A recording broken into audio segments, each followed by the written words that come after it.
Okay, I don't know who needs to hear this, but if you just know you were meant for so much more and you struggle with tapping into your potential and just releasing yourself from your own limiting fears to go be great, my favorite passage of all time is Our Deepest Fear by Marianne Williamson. And it is just the most beautiful and richest reminder that I think everyone needs. And so I want to read you this beautiful reminder. Our deepest fear is not that we are inadequate. Our deepest fear is that we are powerful beyond measure. It is our light, not our darkness, that most frightens us. We ask ourselves, who am I to be brilliant, gorgeous, talented, and fabulous? Actually, who are you not to be? You are a child of God. Your playing small does not serve the world. There's nothing enlightened about shrinking so that other people won't feel insecure around you. We were born to make manifest the glory of God that is within us. It's not just in some of us, it's in everyone. And as we let our own light shine, we unconsciously give other people permission to do the same.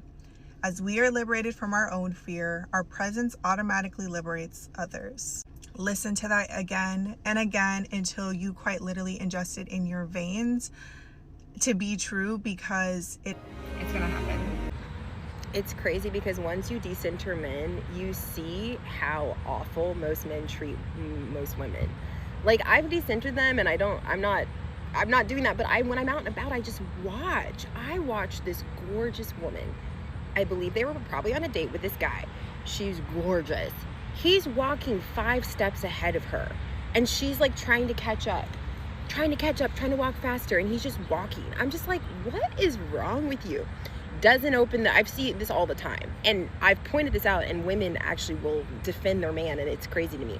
The man doesn't open the door for her. He literally will open it, walk through, and then sort of like hold it for her, which I think is so rude. That's not really holding the door for someone. That's literally walking through yourself. And the amount of women I've had be like, oh, well, I don't really need that. I don't really need someone to do that.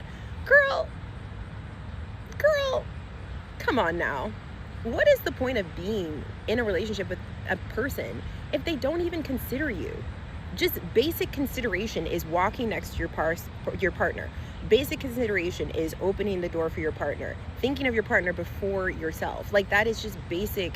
Like, why would I be with a man who doesn't have basic consideration? And the way that so many women will get on this app and talk this big game, but then when in person, I'm like, y'all are birds, because you allow men to treat you like crap, and then you're over here like, oh, I don't know, should I give him another chance? No, you shouldn't. Stop giving them more chances. Walk away. Have some self-respect. I think your ability to enjoy your life is entirely dependent on your ability to create your own fun. I think a lot of people would enjoy life a lot more if they knew how to create their own fun. Out of nowhere.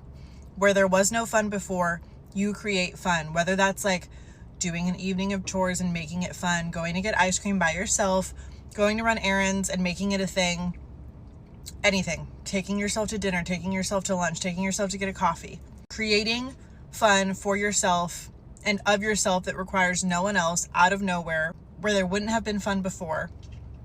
That's the key. Here are some more things that you absolutely do not need to do. You don't have to have a Sunday reset where you wipe down every single surface that you've ever touched in your life, do 17 loads of laundry, and get in bed with a red light mask and your Hatch alarm playing calm bird sounds at 5 p.m. You do not need to run a marathon if you are 28 and single. You don't have to respond to texts that you get instantly. It is not your job to be on and responsive 24/7. You are not a hotline. I have said it before, I will say it again, you do not need to date someone just because they are nice. And everyone in the world makes you feel like there are 6 nice men in the world and they're all about to die, but that's not the truth. You don't need to buy a Rode Pocket Blush and Aritzia Effortless trousers and a Reformation off-the-shoulder date night top for $200. Like, the coolest people have individual taste and style. You don't have to correct people's misassumptions about you, particularly if people are absolutely committed to misunderstanding you. You actually don't have to dig Nancy Drew style into why someone rejected you. Like, if they ghosted you after 2 dates, that's them, mama. That's nothing to do with you, and absolutely none of your business. So do not go FBI mode like I know you can. Dare I say you don't have to steam your clothes? Like, yeah, am I walking around looking wrinkly sometimes? For sure. Has anyone ever said anything to me? No. You don't have to finish books and TV shows and movies that you started. You can just be like, I'm done here. One of my clients just said to me, she was like, I just wish I had the body right now. I said, yeah, you can have the behaviors right now. And she's like, what? I said, you can have the behaviors right now. Like, nothing is stopping you from having all of the behaviors of the woman who has the body that you want. And when you lock in on the behaviors of the woman who has the body, guess what you're gonna get? The body. That's right. So I know that you are hoping and wishing and praying that your body would just magically do the thing, but look at your current behaviors. What do they amount to? Go take a look in the mirror and look at your current body, because that's what they amount to. So ask yourself, do I even know how to maintain the body that I seek? Am I willing to put in the work? And some people aren't. No tea, no shade, no hate. And it's okay if you're not. But just get honest with yourself. I just saw this TikTok of this girl saying that if you are meant for bigger, God will delay your love life. To my core, if I think about any of the relationships that I have been in, if they had worked out, it would have kept me from starting my TikTok, starting my podcast, like starting anything. I genuinely used to have this thought and belief in my head, I don't know why, that when I have my love life figured out, then I'll figure out my career. That said, that was kind of just masking, it was laziness in a sense. I was just kind of like, oh, when I have that figured out, then I'll do this. I was just pushing it off. But I genuinely think if it wasn't for me being single, and if it wasn't for me meeting the partners that I had, like, I think the boyfriends that I've had have been very, very specific. And they have helped my growth so much in a way that I would not be where I am today if it wasn't for the relationships that I've had. I can so confidently say that. And I see why those relationships weren't meant to work out for me. I see why I'm meant to be single in this stage of my life. I see why my love life has played out in the way that it had, because had I found my person earlier than now, I can pretty confidently say I would not be on the life trajectory that I am today.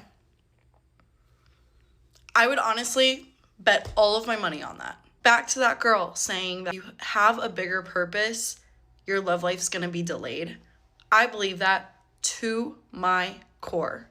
I truly, truly believe that the relationships of my life have shaped me to be who I am so they can prepare me for where I'm supposed to go and this next relationship.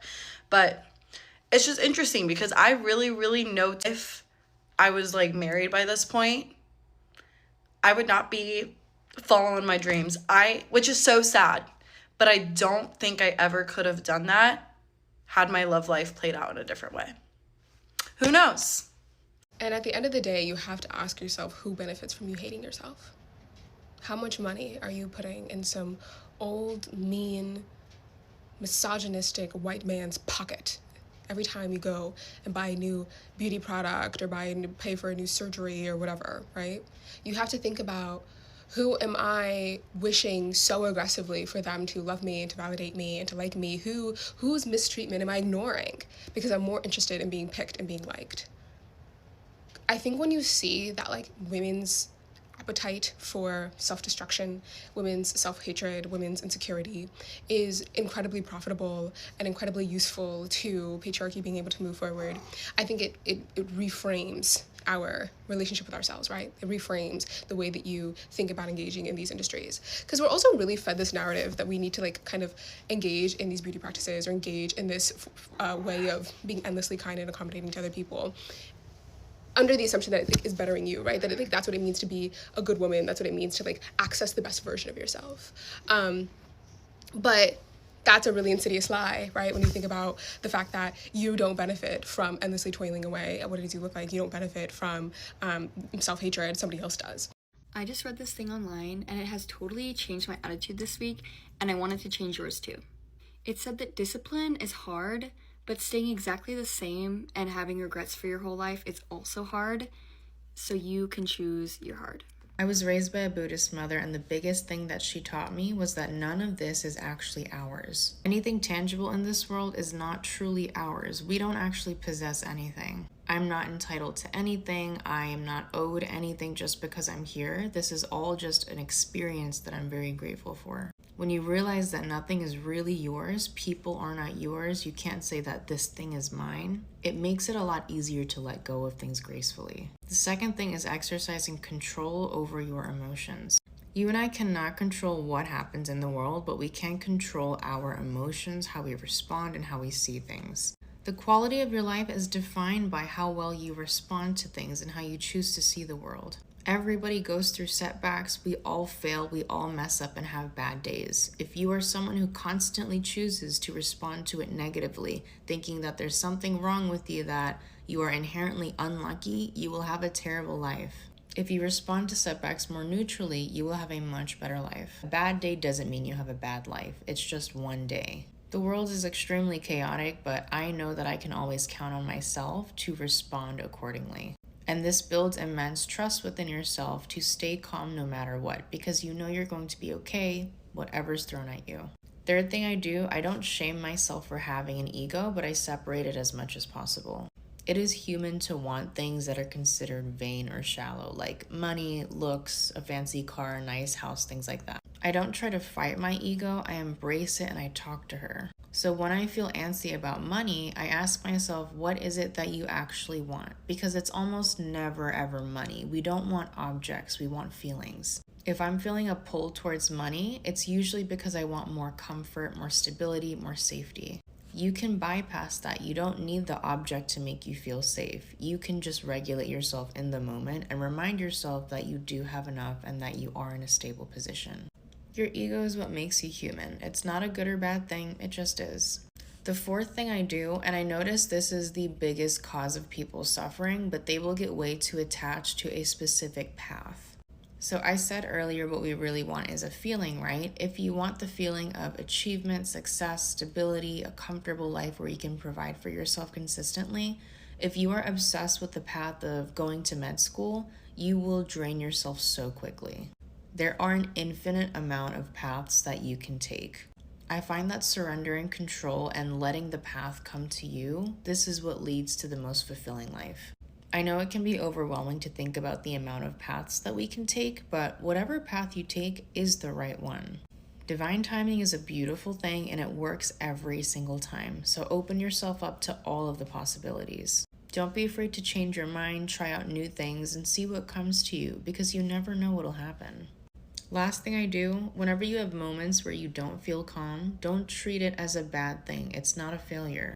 It's just a part of being human. No human being can be calm 24/7. So I met a couple yesterday and I asked them how they met. And I just feel like it was such a good reminder that everything happens for a reason and what's meant for you will not miss you.